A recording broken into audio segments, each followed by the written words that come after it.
Hello and welcome to Small Town Pro. Hope you are doing very well. So today we are here with the Dell 7570 review, and we looked up on the YouTube and there was no proper review for this thing, so we decided to give this budget XPS a fair chance. So here's the review.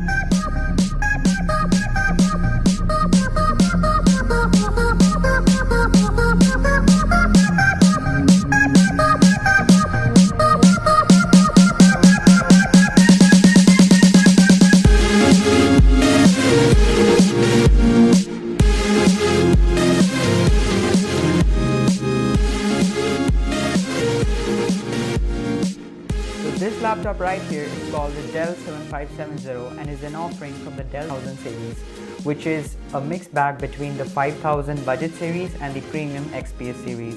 It comes in a variety of configurations with 8 and 16 gigabytes of RAM and 15.6 and 13.3 inches sizes.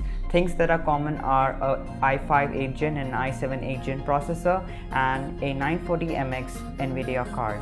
So these were the specs. So the configuration that we have right with us is around 73,000 rupees and is the perfect thing between the most pricier side of this series and the less pricier side of this series. Well, it comes with a 15.6 inch Full HD IPS display and full aluminum body that is similar in all the configurations. It has a Core i5 8th gen, which is the base one, and I think it is pretty adequate for all the purposes. Now next comes is the NVIDIA 940MX card, which is of 4 gigabytes, and that was pretty much the spec rundown. It also has a 1 terabyte of storage and a 128 GB SSD for faster data transfer speeds and faster boot up. So now that the spec sheet is out of the way, let's get in with the real review. So let's start with the design of the laptop. Well, the design from the outside is basically the same as any XPS laptop that you would find on the market. But the only thing that it does not share with the XPS series is the thickness and the weight of the laptop, both of which are heavier and thicker.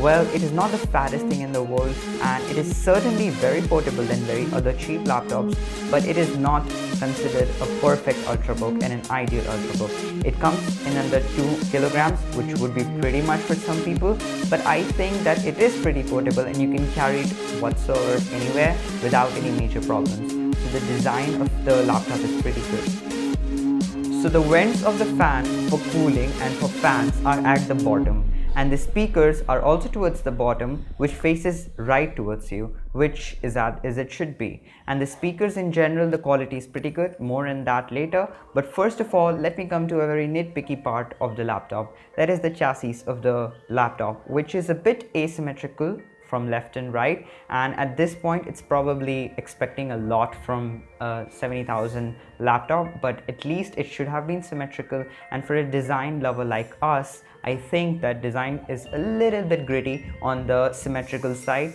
but overall it's nice.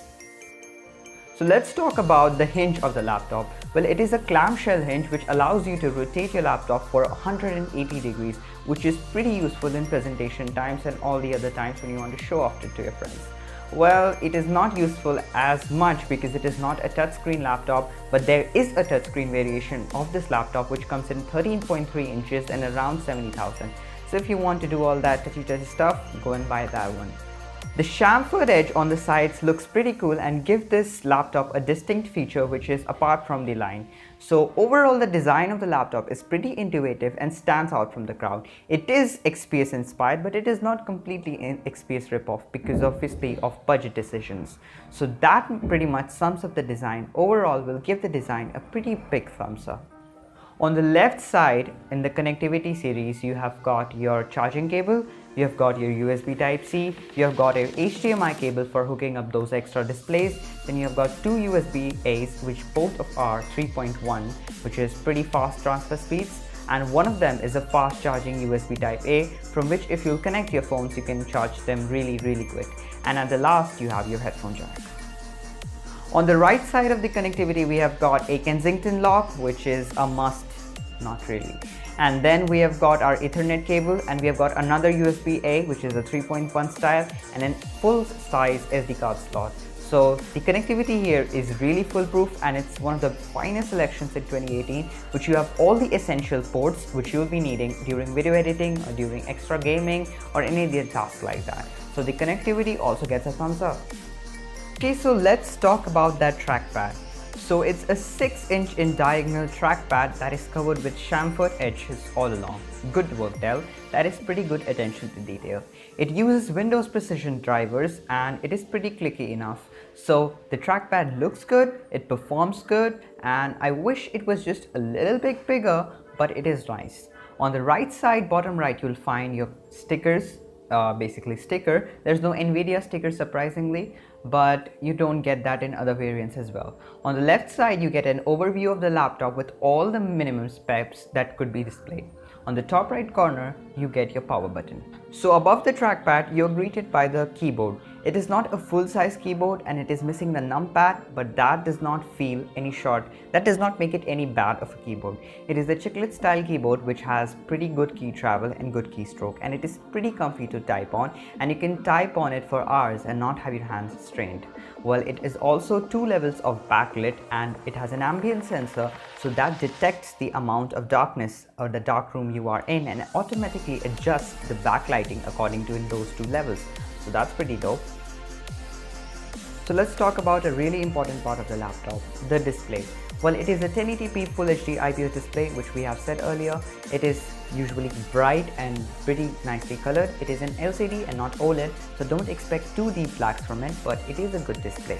Well, it has got minimal bezels, and with that, it is a joy to consume media on, and you can watch all your favorite shows with perfect clarity and perfect sense. So with the color correction, it is easier made. It's not a 4K panel, but it is sharp, it is bright, and it has good viewing angles. So display also gets a thumbs up. Till now, everything seems to be perfectly fine with this laptop. It seems a magically good laptop for this price point, but it's right here that the problem starts to emerge. Well, first of all, the speakers. Well, they are not bad speakers, don't get me wrong. They have very good volume, and I have not heard this loud volumes from any other laptop in this price point or lower than this, a little lower than this. But the problem starts to arise when you max out the volume. When you max out the volume, well, it was nice for first week or second week and so, but as time rolled on, it began a little distortion. Well, we thought it was a hardware problem, but sometimes the voice distorts and sometimes it doesn't, and it's most evident when you're watching something like on YouTube or playing something on SoundCloud. If you're doing something native, then the distortion is just minimum, or while editing also the distortion is minimum, not too much. So I guess it's a software problem. I think it should be okay with future updates, and we'll keep you updated on that. I think we need to give it and repair if necessary, but till now the sound has been not pretty good. I think it has got good bass, I think it has got good treble, the sounds are full and clear, but the only problem is with these speakers are the distortion. The second problem with this laptop is with the battery life. Now, not with the charging. It has got a 65-watt charger which charges these things up in 2 hours, which is, considering this is a laptop. But the problem arises when you start to make it on backup. Well, it has got a 5-hour or 4 hours and 30 minutes of battery backup on normal and pretty little heavy usage, which is bad for an Ultrabook. An Ultrabook is supposed to give you good productivity over time, and things like video editing for long hours or music production for long hours, you simply cannot imagine doing that without putting this thing on charge. So the battery life, I'm not satisfied with it. I think it can be better. I think it should certainly be better if you're paying such a big premium for this thing.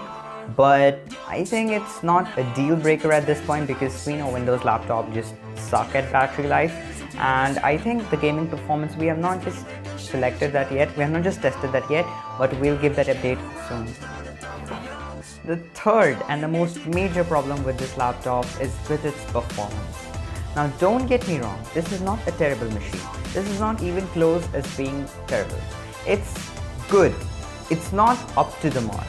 I think when we buy a laptop for 70,000 rupees, we expect it to perform like really well.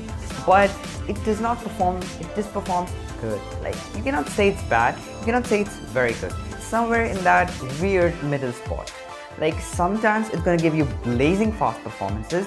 Like video editing would be a thing like of a minute or two, but not on some days it will be like scrubbing and then stuttering, and then right here Windows ran into a problem, this, that, like so many problems from all the sides. So inconsistent performance, I think, is the perfect word which sums up the performance of this laptop. Well, if you're doing day-to-day tasks like checking your email, browsing web, I think you're going to run no problems with absolutely for like 5 years with this laptop. But if you're doing video editing, you're doing music production, you're doing YouTube with this thing, I think you got a problem there. You cannot expect this laptop to perform very well each time. So it's not a very reliable option. So the performance wise, it's duh. So let's talk about the conclusion. At the end of the day, should you buy this laptop or not? Well, the short and sweet answer to that is yes, you should definitely consider this laptop. It is a very good laptop which is having good hardware for its price bracket. But there are some flaws which we mentioned earlier in the video. And if you are one of those persons which those flaws bother you, then you should wait till the fall of 2018. The new MacBooks are coming up, and the MacBook Air, which is going to come out this year, will have the same price point as this laptop. And in our opinion, it should be better. So if you can wait till that, it would be great. So that was it for the video. Thanks for watching. Give us a big thumbs up and subscribe and join the notification squad. So that was it for the video, and as always, peace.